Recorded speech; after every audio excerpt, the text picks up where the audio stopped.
Ups.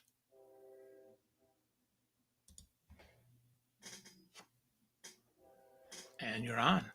Well, hello there, Phil. You want to know what happiness is? Yeah, I do. What's happiness to you, Jody? Happiness to me is befriending the Grim Reaper, the guy that nobody wants to hang out with, but he actually, I mean, he's pure evil. He'll get you, but he will help us to live like we mean it before he does, in fact, slit our throats. Yep.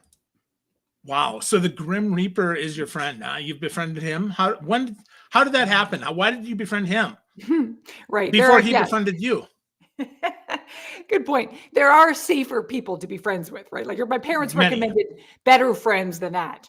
But I've always been interested in death just as this bizarro fate that we all are inevitably hurtling towards. So there's that.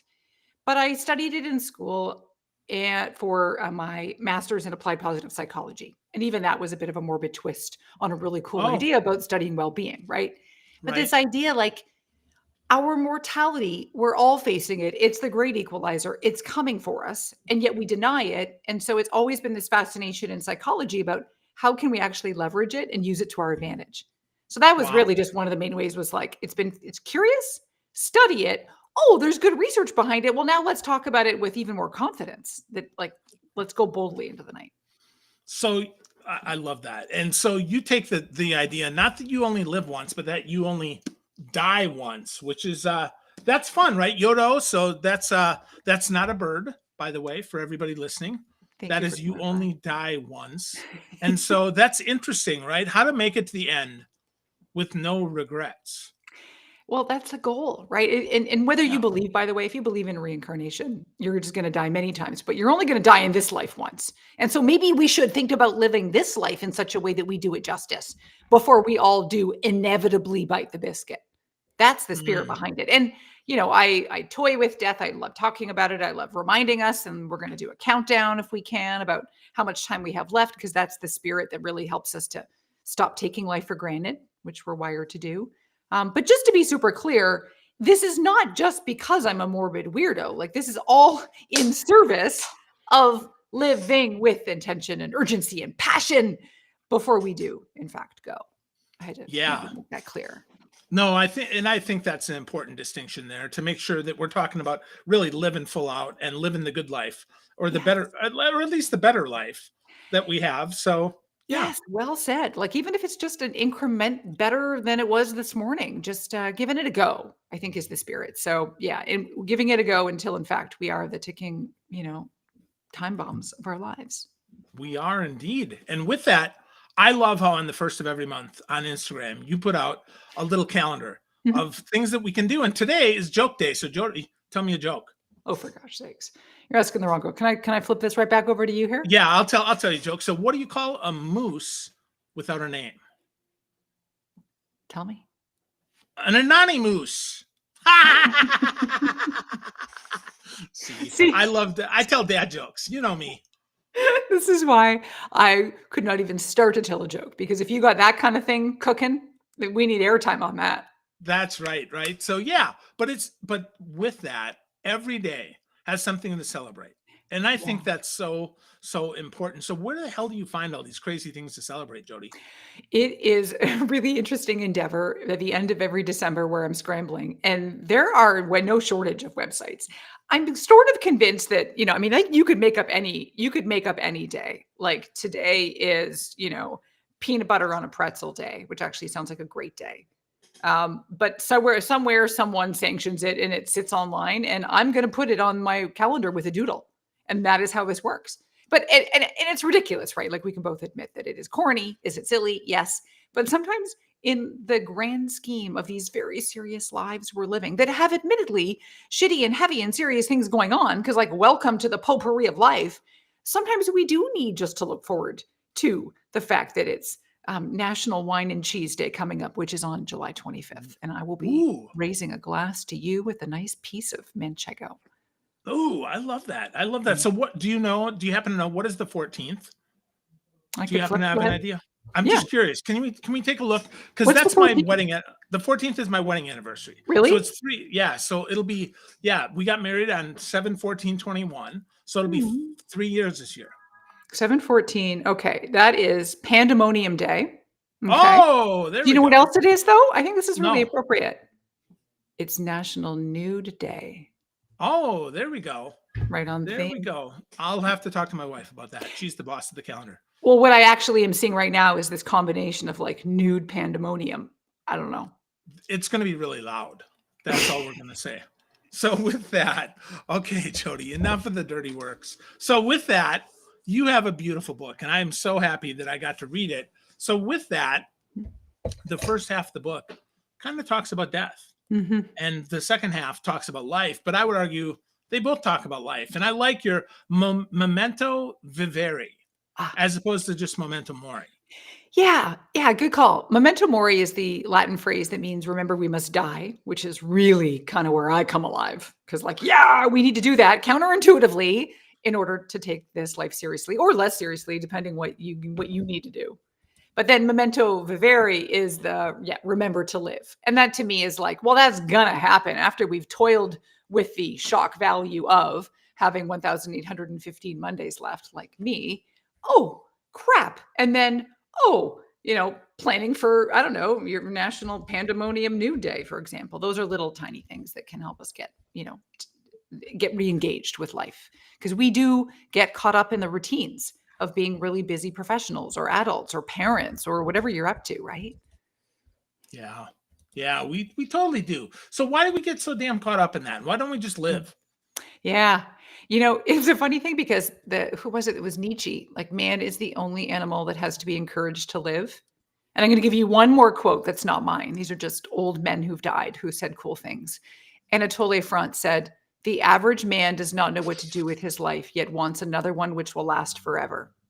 So we're so complicated as humans, right? Because we all know how to have hopes and dreams and bucket lists and really great things, and yet when it comes down to it, we just become creatures of habit typically because it's safer, and we like homeostasis because again it's safer. It goes all the way back to the days of old when stay close to the tribe and venture out. You might get killed, or I don't know, come up with a new idea and you might get your head chopped off. I mean that quite frankly is like every corporate environment pretty much, but we need to be encouraged to live and pursue some of our dreams. So we get very concerned with efficiency and production.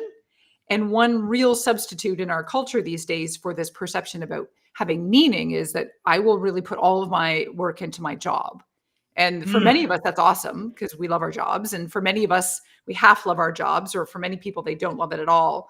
But we become one-dimensional or two-dimensional, where we're just working, and we all of a sudden feel like, well, wait a sec, like what happened to the fun in my life, or what happened to that joie de vivre that I maybe let go after college? And so these are all just little opportunities and pockets to spice things up in the lives that have become naturally ho-hum, and we lose track, right? We just get into autopilot. And so that's the exact thing. It's a normal situation, happens when we become responsible adults. And we just need to be, quite frankly, cattle prodded back to life sometimes by the threat of the fact that we're temporary. And that is, I believe, my job to remind us all very regularly. Which you do very well, by the way. You Well, remind us thanks. of that often. Yeah, because I love following you on Instagram. I see every day you put up a video or you put up a calendar or you put up something. And I'm like, hey, that's a good reminder to actually live the life that I want to live. Not just to live a life, but to live the life. Oh, I love that. Well, because this is an interesting thing. You put out such great content about and it really relates back to positive psychology in many ways, like just living with intention and being thoughtful. And all of that stuff is, again, we have a lot of that in common. And part of what I'll just be really honest about is that I've always been a little bit disappointed in us as humans, that for most of us, we're not motivated enough to just go for the thing, or find inspiration in the article and be like, yeah, I'm going to be more optimistic, or yeah, I'm going to go and face my fears today, or, insert here. Not sometimes, unfortunately, oftentimes we do need that threat of scarcity, because this memento mori idea is based on the concept called temporal scarcity. And it's that belief that anytime we see an asset as temporary or rare, our perception of its value soars.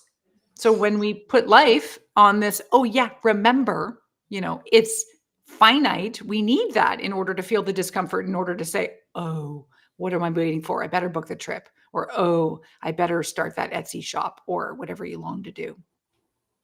Yeah. Do you want to start Wow. an Etsy shop?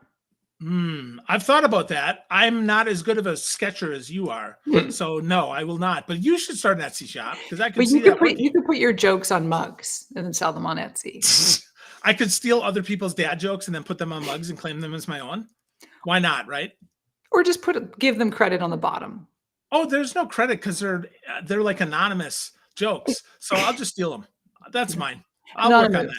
Yeah. Anonymous. Yeah, there you go. So, okay, Jodi. So give me some tips Mhm. for how right now, Yeah. or give me one good tip for Yeah. right now. I can just change today to Change be today. more alive. Yeah. This is a really fun one called the deathbed regret exercise. Oh my gosh, we've all heard it. We've all kind of done it, but I want to do it for real just for a second. Go, okay. Now is the moment. You are reclined and you fortunately have a healthy dose of morphine coursing through you. So you feel fantastic, but you're looking back on your life. And I don't care about the regrets about the stupid things you did. They actually don't really matter that much to us psychologically near the end. The ones that haunt us, the regrets, are the things that we didn't do. Any dream, any hope, any little whim or whimsy or idea, anything that we thought it will be cool to do XYZ, or it would be really important to me to do XYZ, or I want to be this kind of person. What would be something if you're kicking the bucket now, you would feel a pang of regret for? Like, oh, I always said I wanted to learn that language, or do that children's book, or hike the Camino thingy, or be bolder, or make up with my long lost cousin. And can I get nosy? Like, what's an example for you of something that you'd think, oh, that would have been cool to do, but I didn't because I'm dying right now? That's a good question. I think I think probably get a book traditionally published Ah, would be a big one for me. okay. So you'd be lying there going, oh, I didn't go for it. I didn't Yeah, I didn't actively go take for the it. Yeah, I step. didn't go for it. I didn't actively take the step. In fact, I didn't even ask, which is a problem, right? Right. We talked about that earlier. Okay, I love this one so much. This is so juicy because this is so cool. This is the exercise, and it's so super cheesy. I call them pregrets. When you identify a Oh, regret in the making, right? So this is mhm. like it is not a regret yet because you're not dying. You look very healthy. You look Oh, very thank full of you. vitality right now. Great color. You've got color in your cheeks. You're definitely not dead. So now, though, you get to do something about it. If it's something you said is going to matter. Now, I work with some people in workshops and I get them to write them out. And some people are writing on the front of the page, the back of the page, the spine of the page. Some people are writing it like they've got a ton of things that they're like, oh, I would regret. I'm like, hey, well, okay, what if you picked one, the first one? Or what if you picked your top three? And you may say right now that this one would feel like you'd kick yourself, but nah, there's actually something else first. But I want to go with this one just as an example. This is something because I want you to skid in broadside into that grave in a cloud of smoke, thoroughly used up, totally worn out, loudly proclaiming, wow, what a ride. That's the Hunter S. Thompson quote I love. Yeah. Life should be a journey to the grave that way, right? I want you to skid in broadside and being like, I gave it a go. And so I guess the question is, what would be one thing that you would do in order to do that step? And that would be to actually submit a book proposal Yeah. to an agent, right? Because Okay. I shouldn't say that. I did submit one once, Yeah. like 20 years ago, Yeah. and I got rejected. Of course, I Yeah. sent one. So I'm Yeah. 0%, but I'm one yes away from 50%. You nailed that. And because I come from Canada, I have to quote Wayne Gretzky, the hockey player dude. He said, "You miss You- 100% of the shots you never take," right? yeah. Yep. Even though I hate hockey, but you yeah, what a funny thing. This example's so real because that's a memory you have that does not feel good. I Right. I I Totally. organize my life to avoid rejection, okay? Yeah. And so I play small many times. I do all this work and talk just so I can help remind myself to live. I don't pretend I've got this shit figured out. But so my inclination is to organize. I will play small. I will play safe so I don't feel feelings that are going to make me not feel good. And then Yeah. I'll pour more wine. Well, okay, that's one tactic. Or I could be like, wouldn't I on my deathbed feel proud that I did try and get the agent thing like what you're talking about and I Yeah. did do the proposal? And the answer is yes. And oh my God, like everybody listening right now, we all know you and love you and like you can nail this book thing traditional. If you want that, you can nail this. This is not an undoable. I mean, anyway, sorry, I'm weighing in on my No, opinion now, but no, but that's anybody listening could honestly say the same thing.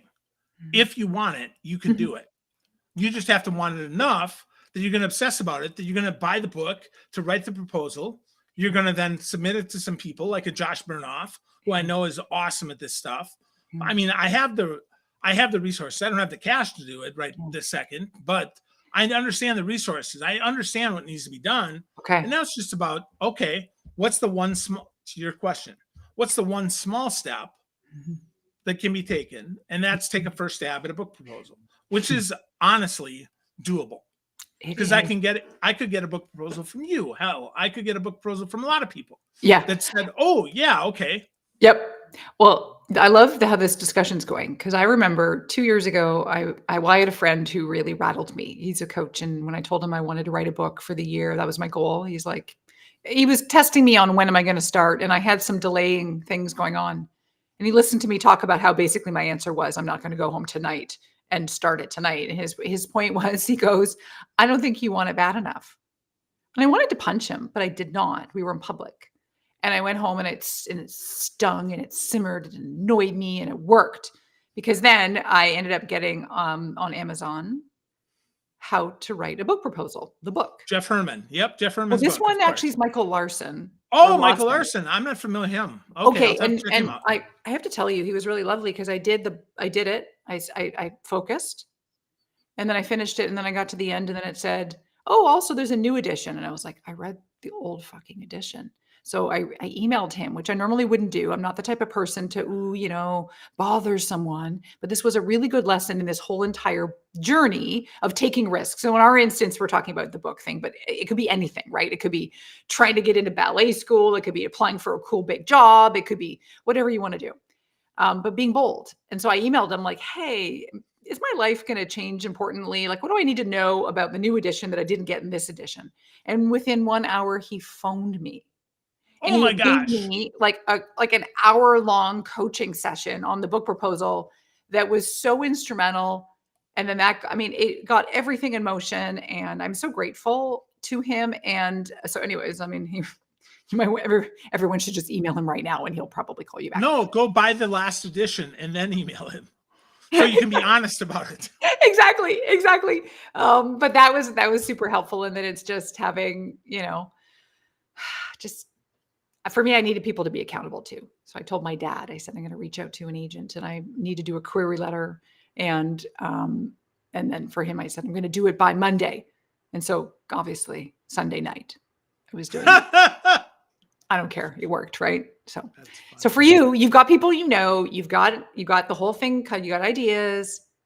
So now I believe you have, like, look at all your loving listeners want you to win and succeed. And they also want to hold you accountable, and they want to be really aggressive about it.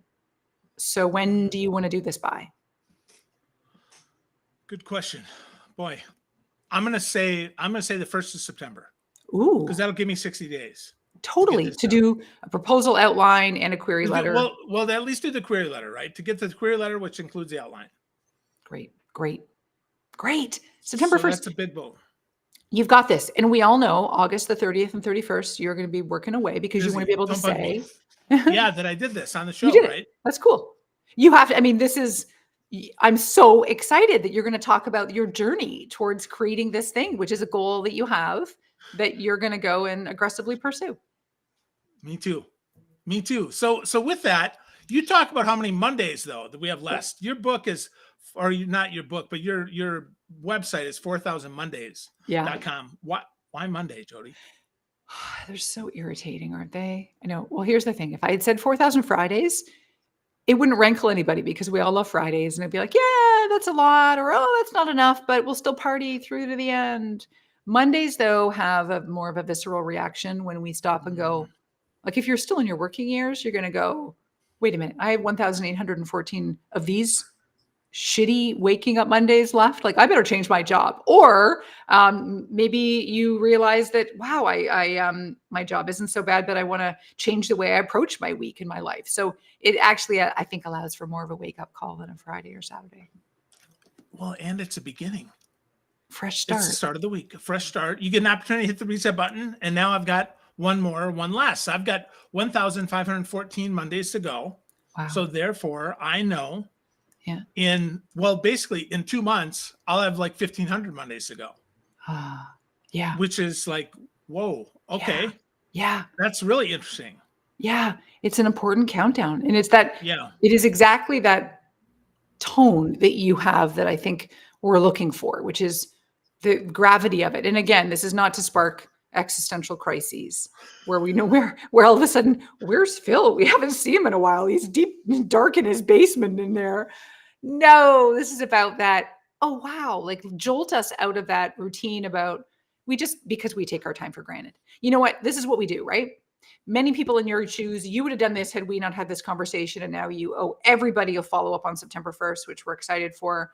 But we just keep doing this thing where we kick the can down the whatever, the street, the road, and we go, I'll get to do it later. Yeah, I know I want to do this. Yeah, okay. I'm self-aware, so I can acknowledge I'm scared, or I acknowledge that I'm procrastinating or whatever. But life will always serve us up other things to do in the meantime. sure. And so there's always a good rational reason why you're not working on the query letter. However, this is the whole thing with 1,500 and change left is, but you may not have the time. And not because you're going to die prematurely. I'm knocking on melamine, so you won't hear. But this is about sticking up for ourselves and making choices now that honor our absolute privilege of being alive right now. And so every time I say, oh, I'm going to do that thing later, or every time I do the thing where I put something on a bucket list, which to me, I'm love-hate about those things because it's good to have a repository for great, cool ideas and dreams.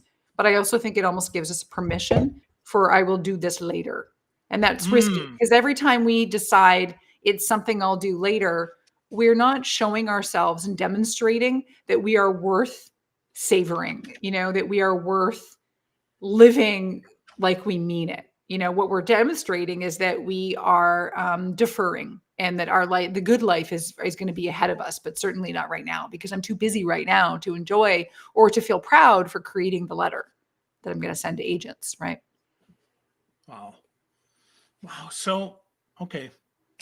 So how do we get started on this, Jodi? How did we get started flipping our mind from I've got tomorrow to maybe I don't, and this should inspire me to act? Good question. We all have to come close with a very near-death experience. We have to, I'm totally kidding. Imagine. Oh, good. Oh, thank God. We have to, flatline for like 40 seconds and then have a friend bring you back. Okay, Yes. I got it. All right, I'm here. All right, next. Although, jokes aside, that is people who have had any kind of a brush with death. They have the best wake-up calls of all. They're living lives that's just with way more intention than the rest of us because they've sort of seen the light. They know what they almost lost. And in one way, in the chapter in the book about wake-up calls, I do talk about how to not obviously have your own near-death experience, but to really do the work of contemplating it and imagining that you got to come home from the hospital, where you maybe spent time and you now are rehabilitated and you get to live this very precious life. That's one technique. But you've already mentioned the first thing. The first thing I recommend is that everybody counts their Mondays. And on my website, on the resources page, there's a free calculator if you don't want to do the math with your life. So counting is key. I do recommend the deathbed regret exercise. I also recommend thinking about your life in terms of two different dimensions. So living wider and deeper. Many of us just think about life in terms of living longer. We all know the blue zones. Yay, let's get to 100. Let's all become centenarians. I'll be like, yeah, as long as you are like happy and you are mobile and you're not, like basically living on some kind of life preserver. So living wider has to do with the dimension of having more vitality in life, which is the fun and pleasure and happiness and all the cool experiences that you can stuff in that you want to, whatever your pace is. And then living deeper has to do with that sense of meaning and having purpose and maybe having good relationships with people, spirituality, if that matters to you. It's the deeper stuff in life. And when I offer those two categories to people, I kind of think of it almost like, where would you plot yourself on a scale of 1 to 10 for the width of vitality and the depth of meaning. And generally, we have an instinct. We kind of go, and actually, statistically, through my research, most people find themselves in the category called meaningfully bored, which means they've got enough meaning. Like maybe their job is meaningful, maybe they're a nurse or a parent or who knows, but they're just really freaking bored. They're kind of like, I just want a little more fun or pizzazz around here. Or like I used to laugh more or have more fun. Or like now maybe they're kind of aware, like I'm a highly functioning zombie and all I'm doing is work. And yeah, it's fine. It's meaningful, but can we not just spice things up a little bit? So that would be diagnosing the dead zones in a way. Like, is it the vitality where you're flatlining the width, or is it the meaning, where you're not feeling very deep? And so then all we can do with life is just identify one little thing we might want to take action on. Like that's all we really can do. Like with you, it was like, I'm going to sit and maybe it's like look up resources about how to write the best query letter of all time. What would the next thing be for someone who's like, I'm feeling really bored. My job's okay, and they might be, well, what was a hobby that you used to do that gave you joy or just that sense of aliveness? Because many of us, by the way, think we have to reinvent it. We think we have to go find a new passion. Well, it's exhausting potentially. Might not be, but sometimes that scares us versus looking and going like, wow, I, used to love to, and insert here, like woodwork. Okay, well, what would it take to blow the dust off your woodworking? I don't know. Would it be a lathe? I don't even know what the It tool could be a lathe. I think it could be a lathe. Yeah. Okay. I'm very impressed with myself that I used the word lathe Good there. call. But like go back and rekindle a hobby or a thing that you used to love to do, because those are just the fastest shortcuts to feeling alive. And then you do that and you go, oh, wow, you know what? I'm kind of proud of myself that I'm the kind of person who, and by the way, this is a real tactic in psychology. It's like understanding your identity and owning and becoming more confident about, I am the kind of person who, it's like, I'm the kind of person who makes time for the odd hobby, even if it's an hour or two a week. That's okay. I'm the kind of person who sits in Starbucks and starts to doodle, or I'm the kind of person who carved out 40 minutes, even though it wasn't easy, and went onto Duolingo and started learning conversational Turkish. Again, whatever floats your boat. Is that how you learned to doodle, Jodi? Or have you always known how to doodle? Because No, your did you doodles know? are so fun. You're so kind to say it. Thanks. This is a good example to me about how we can be late bloomers with things in life. Because I only started to doodle in my mid 40s. Same thing almost with some of the writing, where I was like, it just became a thing during COVID that I wanted to add to the new brand of 4,000 Mondays. And I was like, I have to defang death. How am I going to make the Grim Reaper attractive? And I was like, the only way to do it, as far as I knew, is to like kind of make it silly. So I started doodling and I was like, I like this. And so I love how in life, there are things that are dormant inside us that we don't even know are hobbies or joys that are existing in us. And we get to still figure them out. Yeah. Wow. That's awesome. Well, lots of good stuff today, Jodi. As always, I love how you tell people to start. That is so simple and yet so powerful, and that they don't have to reinvent anything. They can just look back, find something they used to love, and maybe rekindle that. A lathe, if you will. So that's beautiful, right? So really good. 4000mondays.com is Jodi's website. You can pick up a copy of her wonderful book, You Only Die Once, which is super fun. Jodi's also very active on Instagram. She's got some great stuff up there at 4000 Mondays. You can check her out there and then just follow along. But I'd encourage you, friends, get busy living before you get busy dying. It's pretty simple. Oh, so well said. You're amazing. Thank you. Thank you, Jodi.